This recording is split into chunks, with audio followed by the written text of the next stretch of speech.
Je l'ai entendu l'année dernière au congrès de cancérologie chirurgicale. J'ai été séduit par sa présentation. Je rappelle qu'il avait eu le grand prix de cancérologie chirurgicale à ce propos.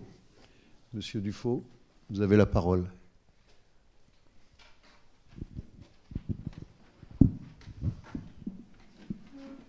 Merci beaucoup pour votre invitation. Je crois que définitivement le micro ne fonctionne pas. Si, vous m'entendez? Est-ce que vous m'entendez? Non. Je vais parler plus fort, mais je pense que son temps réel, là, c'est pas le micro que vous entendez, c'est ma voix. Un grand merci en tout cas de m'avoir donné cette possibilité non seulement d'organiser cette session, mais aussi de mettre un petit peu en valeur la neuro-oncologie qui a pendant été assez longtemps le parent pauvre dans la chirurgie cérébrale, tout simplement parce qu'il y avait un dilemme presque philosophique initialement, et vous allez voir qu'on commence modestement, mais de façon relativement objective, à le résoudre, à savoir, est-ce qu'on peut vraiment se permettre d'enlever une tumeur cérébrale primitive, à savoir une maladie chronique invasive du système nerveux central, donc une partie du cerveau lui-même, chez un patient qui n'est pas dans le coma, on va arriver en amont, mais qui a une vie quasiment normale, des symptômes réduits du fait d'un accès facilité à l'heure actuelle à l'imagerie et parfois même totalement asymptomatique. La question sous-jacente étant la préservation, voire l'amélioration de la qualité de vie chez des patients qui doivent continuer à avoir une vie active à tout prix. Tout d'abord, les considérations oncologiques. Est-ce qu'on a raison d'opérer? Et à partir de là, évidemment, est-ce qu'on aura des moyens pour pouvoir opérer plus fiablement le système nerveux central avec un minimum de risque si d'aventure nous sommes utiles sur le plan cancérologique? Le problème dans la littérature est que pendant très longtemps, on s'est basé sur la subjectivité du neurochirurgien et pour les collègues qui ne sont pas neurochirurgiens, le message est il ne faut pas nous faire confiance, il faut exiger le label qualité qui est l'IRM post-opératoire de façon à vérifier objectivement ce que nous avons véritablement enlevé. Et soudainement, dans la littérature, alors qu'il y a eu une polémique, que ce soit dans les gliomes malins ou les gliomes dits à tort bénins de Bagrad, on s'est aperçu que les séries qui viennent d'émerger ces 10 dernières années avec des IRM pré- et post-opératoires ont toutes objectivé un impact significatif sur la médiane de survie chaque fois qu'on enlevait davantage. C'est vrai pour les gliomes dits de haut grade, glioblastomes et gliomes anaplasiques, mais c'est vrai aussi pour ces gliomes-là, lorsqu'on réopère, et comme vous voyez, il y a eu 2 séries récentes, puisque ces données sont en fait relativement récentes dans leur mise en évidence objective, que plus on réopère un patient, plus on a de chances de pouvoir contrôler la survie. On parle d'aspect oncologique pour l'instant. Exactement la même chose dans les gliomes de Bagrad, qui a été à l'origine d'une importante polémique pendant une vingtaine d'années. Et soudainement, depuis 2005, on s'est mis à quantifier, grâce à cet essor des imageries dont je vous parlais, au bloc opératoire parfois, en tout cas systématiquement avant-après. Et d'un seul coup, toutes les séries ont montré qu'il y avait un impact significatif. En d'autres termes, si on enlève une tumeur, c'est mieux. Et ça, on peut définitivement l'affirmer à travers une série du réseau français de neurochirurgie impliquée dans la chirurgie des gliomes, avec la plus grosse série jamais rapportée sur les gliomes de Bagrad, qui va sortir le mois prochain, et qui montre qu'en fonction de l'étendue de l'exérèse, on aura un allongement significatif de la médiane de survie pour en arriver dans ce qu'on appelle les gliomes de Bagrad, approximativement à 13 ans, c'est-à-dire beaucoup plus que l'idée qu'on pourrait se faire de la tumeur cérébrale primitive du système nerveux central où inéluctablement on est condamné dans un avenir à court terme.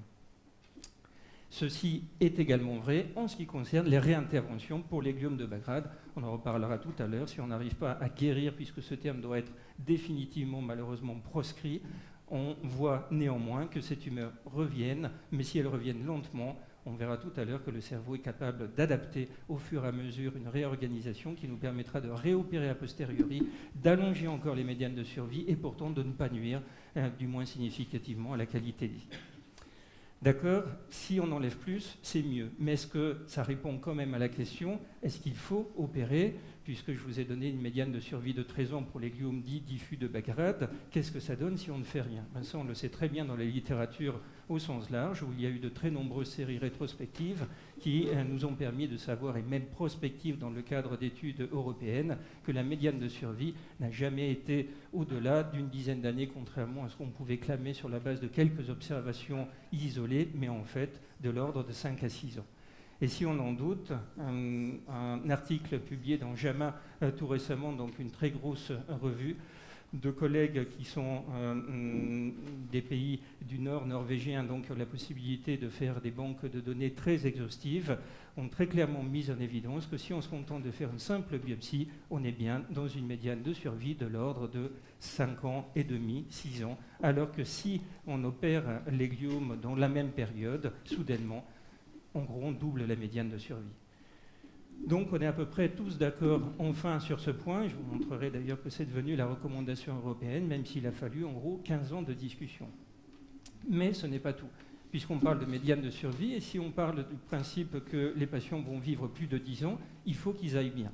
Et on a clamé pendant longtemps à tort que ces patients, en tout cas porteurs de gliome de Bas-grade, avec une seule crise d'épilepsie ou le cas échéant une épilepsie un peu plus fréquente si on attendait trop avant quelques traitements que ce soit, avaient une vie normale. Ceci est maintenant démontré comme étant totalement faux. Et pour cela, il suffit là encore d'être objectif et de faire des bilans neuropsychologiques avant même tout traitement chez des patients où on a fait un diagnostic précoce sur une simple crise. Si on prend le temps de faire un bilan cognitif, on va trouver chez plus de 80% d'entre eux un déficit, comme vous le voyez, de mémoire de travail, d'attention, d'émotion, ce qui est finalement d'une certaine manière relativement rassurant quand on voit ce type de tumeur où on pourrait penser que le patient est aphasique et hémiplégique, alors qu'en fait, il vient juste de faire une crise quelques heures auparavant et que la veille, il était encore en comité de direction. Tout ceci nous a amené à dire le dilemme peut être résolu différemment. On va opérer plus tôt parce qu'on ne sait pas réparer le cerveau, mais le cerveau sait, dans une certaine mesure, s'auto-réparer si on lui en laisse le temps, à savoir sur des tumeurs relativement lentement évolutives. Il ne s'agit pas d'un traumatisme crânien ou d'un accident vasculaire cérébral. Et ceci est d'autant plus possible si l'on connaît l'anatomie fonctionnelle du système nerveux central et sa variabilité, puisque vous avez ici une méta-analyse sur 700 volontaires sains sur du langage, où on nous a enseigné que la zone de Broca était juste là, la zone de Wernicke ici, qu'on comprenait avec cette région et qu'on parlait avec celle-ci. Tout ceci est complètement faux. Et là, on ne parle pas de patients, on parle de volontaires sains. Et heureusement, puisque c'est ça qui nous permet finalement d'enlever des zones a priori inopérables, certes infiltrées par des tumeurs lentement évolutives, qui vont mettre en exergue des mécanismes de réorganisation appelés plasticité cérébrale, et en arriver in fine à s'adapter à chaque patient pour faire une résection à la carte d'une partie du système nerveux central infiltré par une maladie chronique. La solution est donc les techniques de cartographie, de façon à non plus se poser la question pourquoi opérer, nous le savons, mais pourquoi ne pas opérer, parce qu'on avait peur de générer des séquelles. Nous ne savons pas pourquoi ces tumeurs sont très fréquemment localisées en zone fonctionnelle. On a pu le modéliser sur un plan biomathématique. On dirait que c'est fait exprès pour nous pousser à faire quelque chose de plus complexe, ce qui rejoint un peu ce qu'a dit Marc Guénaud tout à l'heure. On a l'impression que les patients qu'on voit sont de plus en plus difficiles à opérer, dans le sens où les tumeurs sont de plus en plus localisées dans des zones très complexes et ils vont de mieux en mieux, donc on a de moins en moins droit à l'erreur. Comment faire l'imagerie fonctionnelle? Ce point a été abordé tout à l'heure par Stéphane Chabardès, me permettrait juste de dire que si je viens de vous présenter une méta-analyse, c'est parce qu'il s'agit statistique. Maintenant, à l'échelon individuel, je vais être volontairement un peu provocateur, l'IRM fonctionnelle n'a aucune valeur. Pourquoi? Parce que, premièrement, elle ne sait pas faire la différence entre des zones activées qui sont cruciales par rapport à des zones que l'on peut enlever. Et donc, toutes les semaines, on peut voir des patients qui ont été a priori récusés sur la base d'une IRM fonctionnelle en disant l'activation est trop proche de la tumeur, donc le patient n'est pas opérable. Et en fait, on peut quand même l'opérer puisque l'IRM fonctionnelle n'est pas la réalité, c'est une reconstruction biomathématique. Même chose pour ce qu'on appelle le tenseur de diffusion, ça veut dire les fibres. Et vous allez voir que c'est évidemment important puisque dans le cerveau, il y a le cortex, mais il y a aussi la substance blanche. Et si on coupe les fibres, vous imaginez qu'il y aura un déficit permanent. Or, les images de reconstruction qui sont magnifiques ne sont pas la réalité, mais uniquement des biomathématiques. Donc, ce n'est pas fiable. Donc, on réveille les patients au bloc opératoire puisque le cerveau ne peut plus pas ressentir sa douleur. On le fait depuis 15 ans et on teste à la fois en surface et en profondeur les zones qui sont cruciales et non pas celles qui participent. En d'autres termes, est-ce qu'on peut enlever cette partie du cerveau infiltrée par une maladie? Ceci n'est pas nouveau dans le concept puisque Cela a été dit tout à l'heure, un certain Penfield l'avait fait au Montreal Neurological Institute il y a à peu près un siècle, mais sur essentiellement l'épilepsie à l'époque et probablement pas avec les moyens dont nous bénéficions à l'heure actuelle. Je ne parle pas tant finalement de méthodologie, mais plus de concept, parce qu'on a la chance d'avoir progressé en neurosciences cognitives. En d'autres termes, la problématique est quels sont les tests que l'on peut faire au bloc opératoire, en sachant que nous sommes quand même limités dans le temps, et de plus en plus, on adapte également les tests en fonction de la qualité de vie du patient, donc de son métier, de ses habitudes, etc.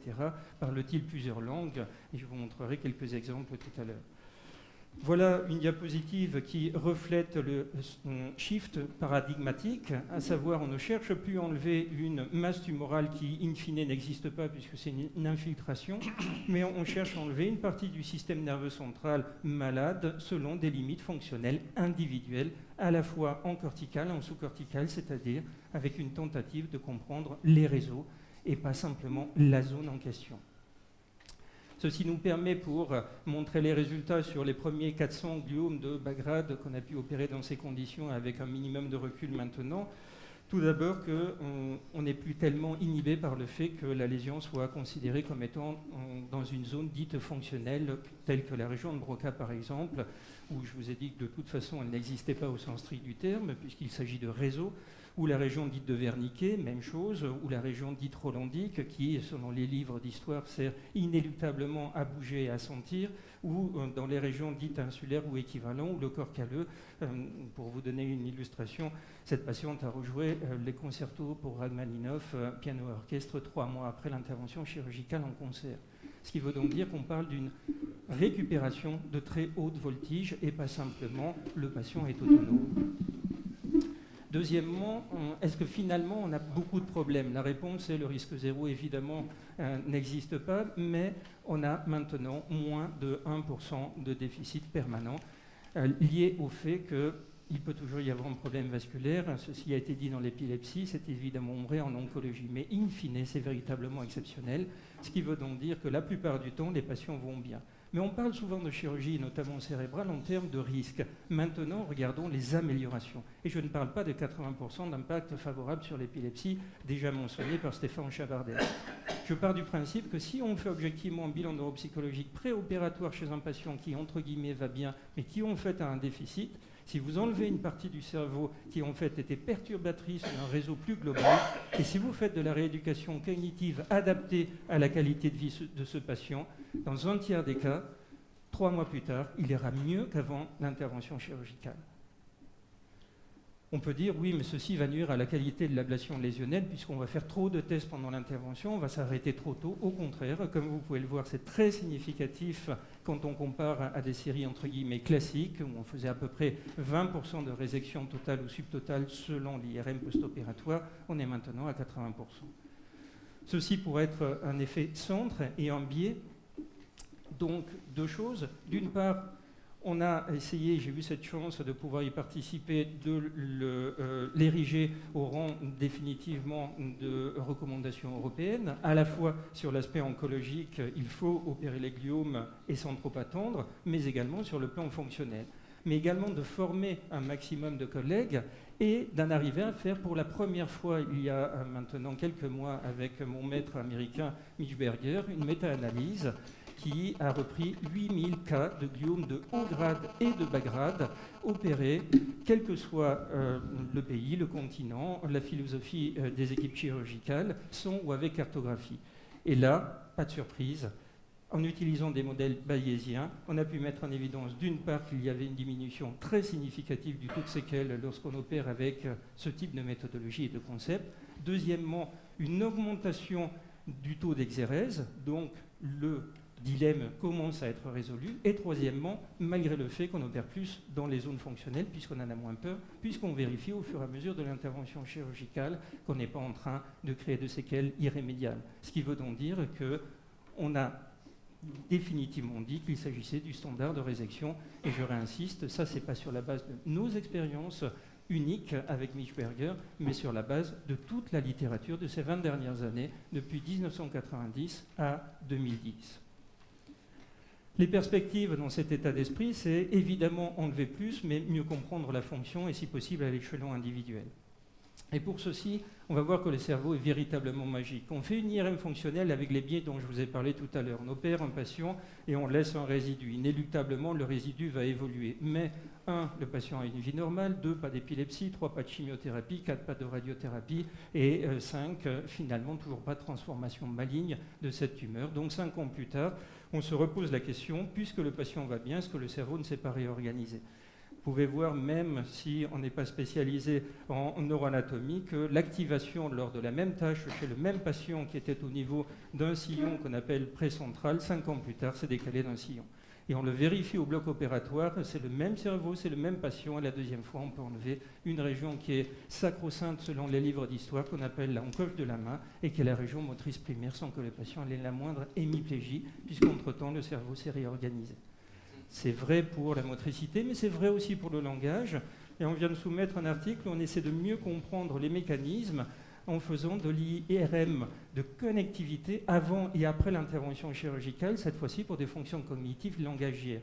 Et en résumé, puisque ces schémas, je vous le concède, sont un peu imbitables, mais c'est fait exprès pour montrer qu'on n'essaie pas de simplifier, mais de comprendre les réseaux, plus on enlève de cerveau infiltré par une tumeur, plus la reconnectivité au niveau des zones cruciales se majeure et plus le bilan neuropsychologique post-opératoire s'améliore. Ce qui veut donc dire que paradoxalement, enlever du cerveau, c'est mieux pour la qualité de vie, la fonction et la cognition, grâce à ces mécanismes de plasticité. Évidemment, il y a une limitation. Et c'est pour ça qu'il faut préserver les faisceaux en péropératoire, c'est que si on coupe les câbles, le patient n'aura pas la possibilité de récupérer.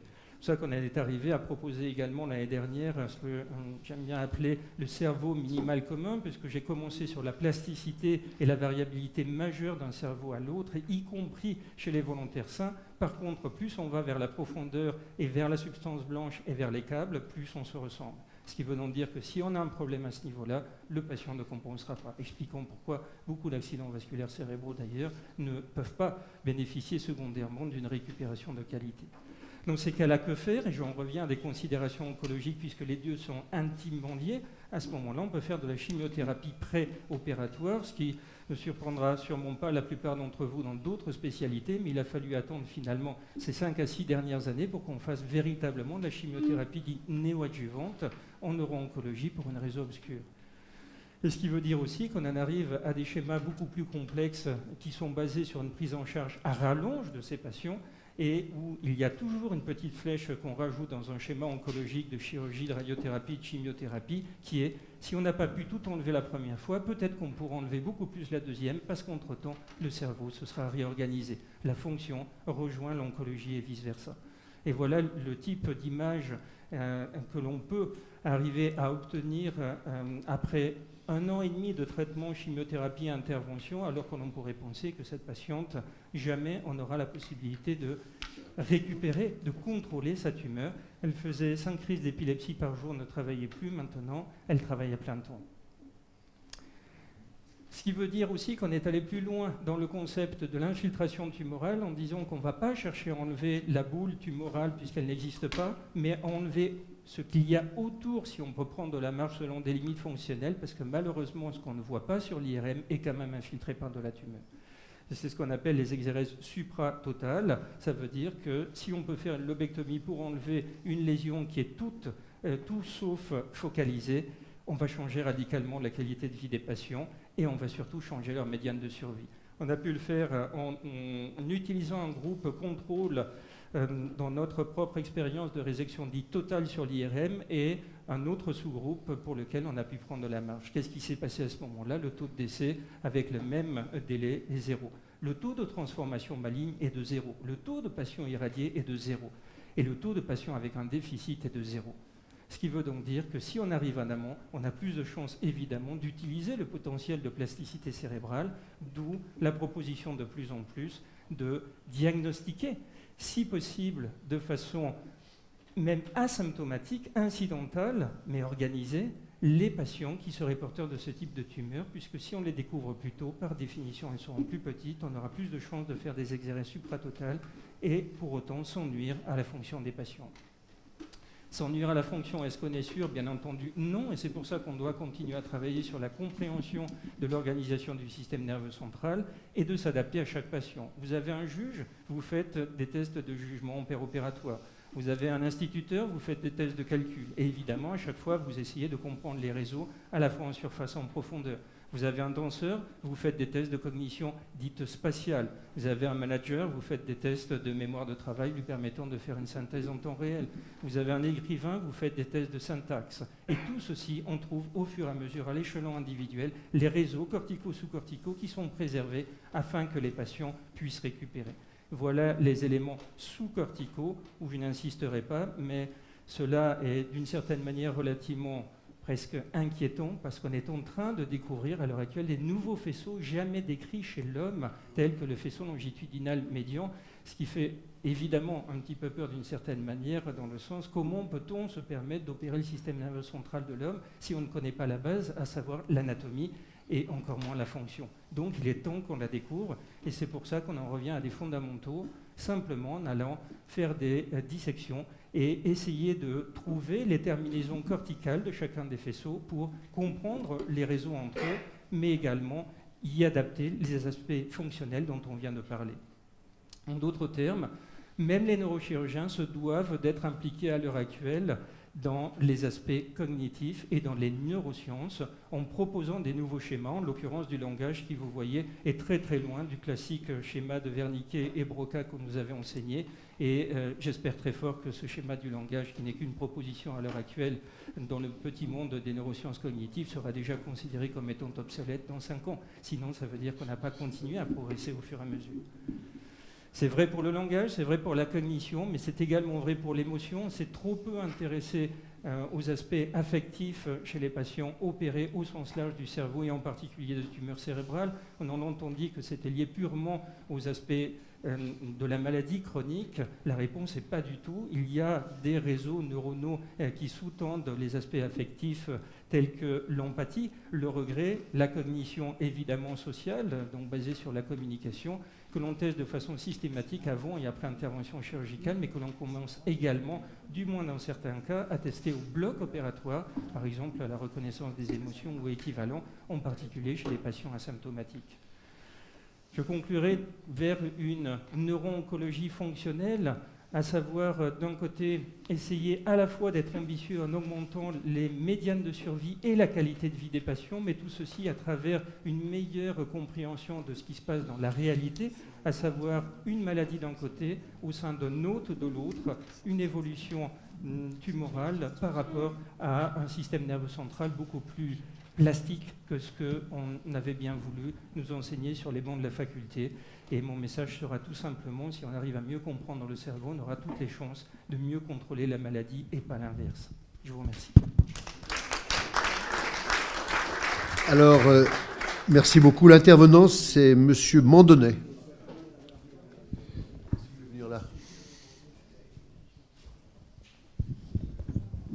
Bonjour, merci beaucoup. Je suis très honoré de pouvoir commenter cette présentation de mon maître pour cette chirurgie. J'ai 3 petites questions.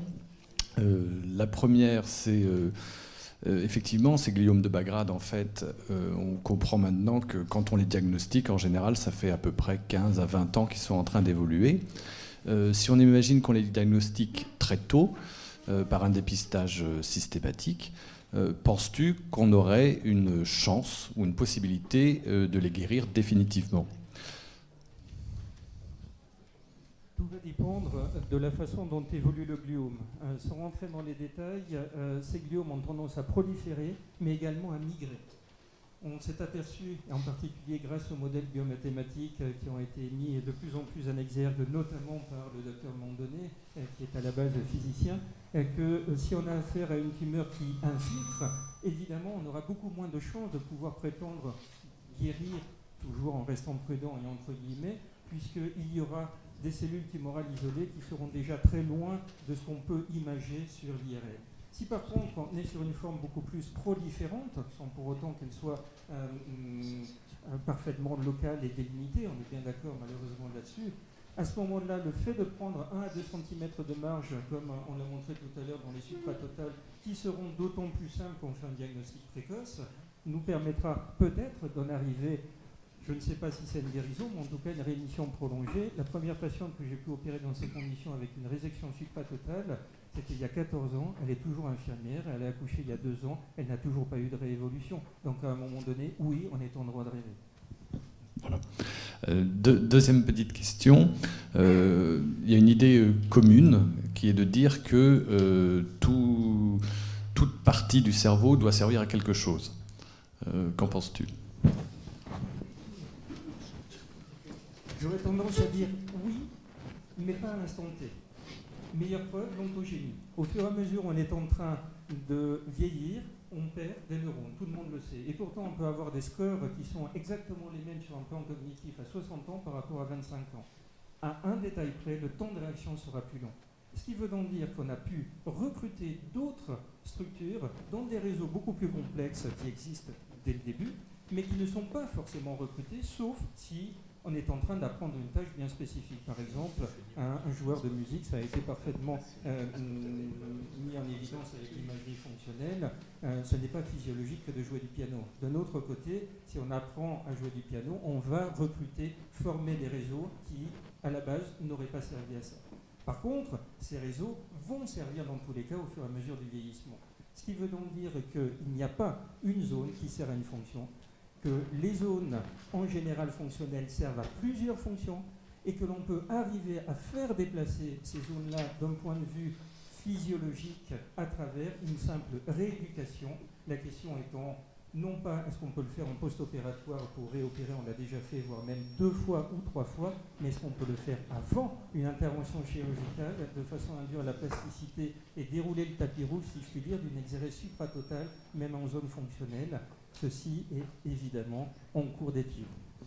Et toute dernière question, penses-tu que les nouvelles techniques d'imagerie non invasive, dont tu as dit qu'elles étaient peu utiles à l'échelle individuelle, est-ce que dans l'avenir, l'ensemble de ces techniques, couplées à des modèles mathématiques du fonctionnement cérébral, pourront apporter des éléments pour la planification de l'exérèse ?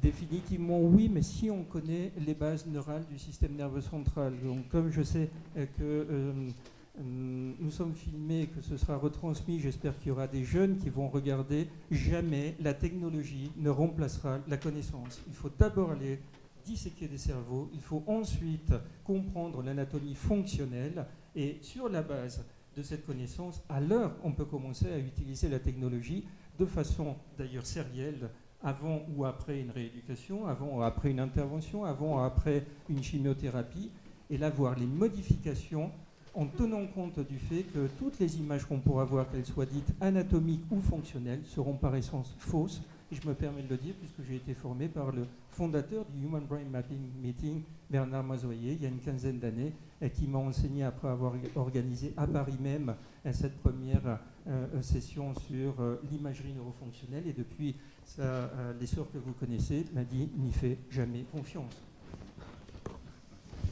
Merci beaucoup. Merci beaucoup. Y a-t-il une question brève? Oui, monsieur Philippon, mais court, parce que nous avons largement dépassé le temps. Une question très brève. Hugues Dufaux nous a montré, comme c'est d'habitude, tout l'intérêt de la cartographie péropératoire, donc est essentiellement fonctionnelle et physiologique. Ma question est plutôt anatomique. On commence à savoir que les limites tumorales, telles qu'elles sont définies par l'IRM, sont souvent imprécises et qu'il y a des infiltrations à distance. Est-ce qu'il y a un intérêt d'utiliser des méthodes d'immunofluorescence pour voir mieux les limites tumorales en péropératoire? Je connais bien Walter Stemmer puisqu'on a opéré ensemble après avoir eu ce genre d'échange dans certains congrès. Et il m'a dit la meilleure façon, c'est qu'on vérifie ensemble. En d'autres termes, on a utilisé les méthodes d'immunofluorescence chez certains patients quand je suis allé à Düsseldorf. Et évidemment, on a mis le microscope et on a enlevé selon les limites, entre guillemets, oncologiques. À ce moment-là, le patient continue à aller très bien puisque c'était en zone fonctionnelle. On avait aussi décidé de le réveiller. Et je me suis juste permis de dire, maintenant, on va enlever le microscope et on va enlever selon des limites fonctionnelles. On a pris 1 centimètre de marge de plus tout autour. Le patient est avocat, il continue à avoir une vie tout à fait normale. Ce qui veut donc dire que, oui, on peut utiliser ce type de repérage, mais l'oncologie n'est pas la fonction. Et justement, dans votre question, vous avez dit anatomique, ce n'est pas de l'anatomie, c'est simplement un repérage des cellules tumorales et on sait que malheureusement elles peuvent être invasives. Ça veut dire qu'à l'inverse, on peut être tenté d'enlever le fameux bleu ou le vert en fonction du filtre qu'on utilise et de créer des séquelles permanentes puisque nous avons affaire à une pathologie diffuse. Donc je pense que c'est un outil didactique mais qui ne remplacera pas non plus la limite fonctionnelle à l'échelon individuel. Très rapidement, excusez-moi, vous n'êtes pas sans ignorer qu'actuellement, les ondes électromagnétiques sont très méchamment attaquées, à tel point que prochainement, même à l'Assemblée nationale, il y aura une journée consacrée à ce sujet. Je voudrais savoir si vous avez récemment, depuis quelques années, vu une augmentation des gliomes, dont on parle beaucoup, et deuxièmement, que feriez-vous si un jour ou l'autre, on devait supprimer les résonances magnétiques? Je peux répondre en partie à votre question parce que j'ai la chance de travailler à Montpellier auprès de Luc Pochet, que j'ai d'ailleurs cité sur une des diapositives, et qui a construit le recensement national des tumeurs cérébrales primitives et qui a en résumé la plus grosse banque neuroépidémiologique d'Europe à l'heure actuelle en termes de tumeurs cérébrales. On a essayé évidemment de chercher de très nombreux facteurs, en particulier pour les gliomes de Bagrad, et la réponse est il n'y a rien de significatif. Deuxièmement, ces ondes, elles existent évidemment depuis longtemps, mais quand on parle des portables, les gliomes de Bagrad existaient largement avant l'essor des portables. Je crois que M. Philippot en sait quelque chose, puisque vous avez écrit un des premiers articles mettant en évidence l'impact de la chirurgie il y a une vingtaine d'années. Donc déjà, vous aviez une série conséquente. Troisièmement, certes, on a l'impression de voir une augmentation du nombre de patients porteurs de tumeurs cérébrales, mais l'accès à l'IRM est facilité, mais les diagnostics sont plus précoces.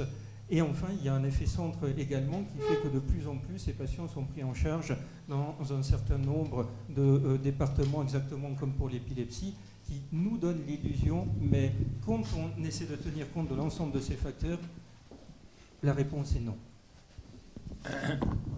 Jean-Nathalie, Paris. Vous avez prononcé le nom de chimiothérapie lors de votre réponse à une question précédente. Qu'en est-il, s'il vous plaît?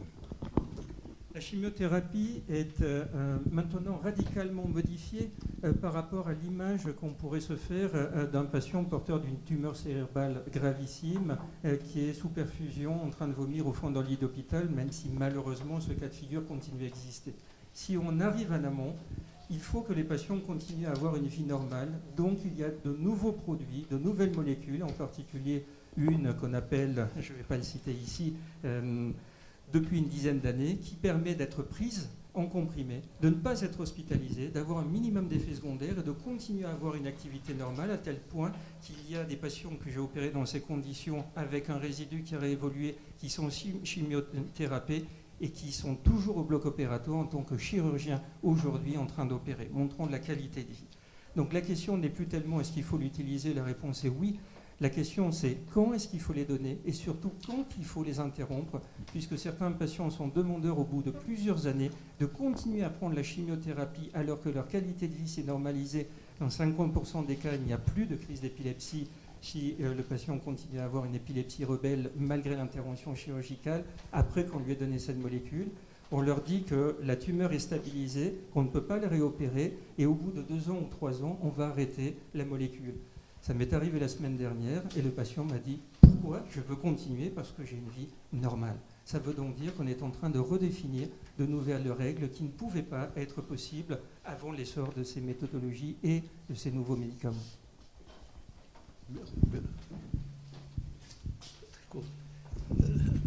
D'après ce que vous avez dit, on ne peut pas imaginer qu'on peut, puisque vous dites qu'on peut suppléer après son ablation à une fonction manquante, est-ce qu'on ne peut pas imaginer améliorer la fonction d'une fonction existante sans son ablation?